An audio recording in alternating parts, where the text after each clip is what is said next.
உலகத்திலேயே யாருக்கும் கிடைக்காத அம்மா, யாருக்கும் கிடைக்காத அப்பா எனக்கு லபிச்சிருக்கும் பொழுது எனக்கு என்ன கவலை, எனக்கு என்ன பயம்? கவலைன்னு ஒன்று இருக்குன்னு தெரியாத காலத்திலேயே நமக்கு சாப்பாடு போட்டு காப்பாற்றினவன், கிடைப்பதற்கு அரியதானதெல்லாம் கொண்டு வந்து சேர்க்கறது யோகம், கொண்டு வந்தத்தை பரிபாலனம் பண்றது க்ஷேமம். நீ கூப்பிட்டாலும் கூடாட்டாலும் எப்போதும் உங்ககிட்டயே இருக்கிற வேண்டாவன் ஆத்மனி அவஸ்தி.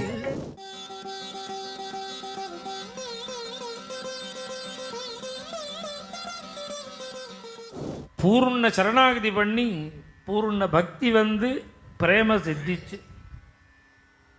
அதுக்கப்புறம் என்னன்னா குடும்ப பாரத், குடும்ப கவலை இல்லை. ஒரு பொண்ணு ஒரு புள்ள எல்லாத்தையும் தியாகம் பண்ணிவிட்டு கட்டிண்ட வேஷ்டியோட போறியே, பொண்ணுக்கு எப்படி கல்யாணம் பண்ணுவே அப்படின்னு கேட்டாரோ. இவருக்கு கவலை வரணும்னு கையில் 10 காசு இல்லையே, எப்படி பொண்ணுக்கு கல்யாணம் பண்ணுறது? ஏன் கவலைப்படலை அப்படின்னா, ஜனனி ஜடரி ரக்ஷியேலே மஜ ஓஷுனி பஞ்சஹிப்ரா கோவிச்சார குதோ பயம் அப்படின்னா ஒரு ராமபக்தன். எனக்கு உலகத்திலேயே யாருக்கும் கிடைக்காத அம்மா, யாருக்கும் கிடைக்காத அப்பா, யாருக்கும் கிடைக்காத ஃப்ரெண்டு எனக்கு லபிச்சிருக்கும் பொழுது எனக்கு என்ன கவலை, எனக்கு என்ன பயம்? ஜனனி ஜானகி சாக்ஷாத் ஜனகஹ ரகுநந்தன சௌமித்ரிஹி மித்ரம் அஸ்மாகம் கோவிச்சாரக் குதோ பயம்.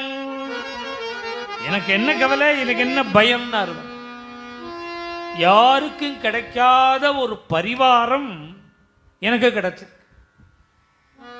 யார் பரிவாரம்னா, அப்பா அம்மா கிடைச்சிருக்கா, பந்து கிடைச்சிருக்க.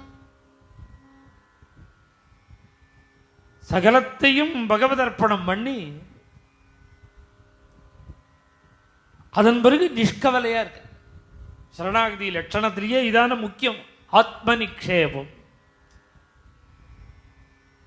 தன்னையே கொடுத்துடுறது.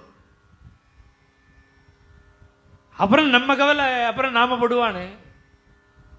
ஜனனி ஜடரி ரக்ஷியேலே மஜ. அம்மா வயத்தில் சிசுவாக படுத்துட்டு இருந்தபோது அடுத்த வேளை ஆகாரத்தை பற்றி கவலைப்பட்டமோ?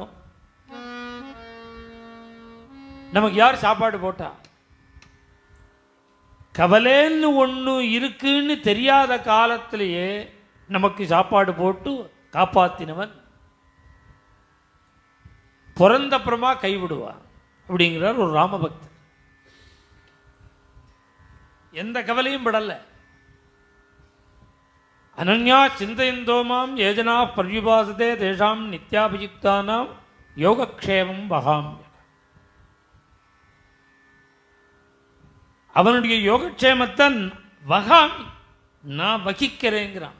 அதை நான் டேக் ஓவர் பண்ணிக்கிறேன் அப்படிங்கிறான் பகவான். யோகக்ஷேமம் கிடைப்பதற்கு அரியதானதெல்லாம் கொண்டு வந்து சேர்க்கறது யோகம், கொண்டு வந்தத்தை பரிபாலனம் பண்றது க்ஷேமம். அவனுக்கு அவன்கிட்ட இல்லைங்கிற வஸ்துவே கிடையாதுன்னு கொண்டு வந்து சேர்ப்பணும் பகவான். இதான் யோகம். கதவை திறந்து போட்டுட்டு படுத்துண்டாலும் ரட்சிப்பணும் க்ஷேமம். பிராப்தஸ்ய பரிபாலம். இதுக்கு இப்படியே தான் அர்த்தம்னு இல்லை, இதுக்கு யதார்த்தமே வேற. ஆனால் பக்தாள்லாம் இதுதான் அர்த்தமாக சொல்லுவா. இதுவும் நியாயமும், இப்படி சொல்றது நியாயம்தான்.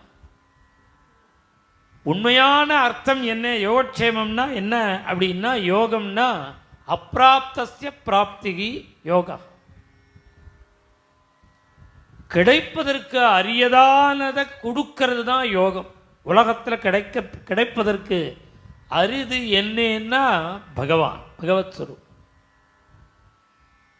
எப்பொழுதும் என்னையே சிந்தனை பண்ணிட்டு இருக்கிறவர்களுக்கு என்னையே கொடுப்பேன். யோகம் கொடுத்துட்டு திரும்பி விட மாட்டேன். ஆத்மனி அவஸ்திதம்னார் துருவசுவாமியை பார்த்து நாரதசுவாமி. நீ கூப்பிட்டாலும் கூப்பிடாட்டாலும் எப்போதும் உங்ககிட்டயே இருக்கிறவன்டா அவன்கிற. ஆத்மனி அவஸ்திதம். மேலும் இது போன்ற சிறப்பான நிகழ்ச்சிகளை காண இப்போவே லைக் பண்ணுங்க, ஷேர் பண்ணுங்க, மறக்காம சப்ஸ்கிரைப் பண்ணுங்க.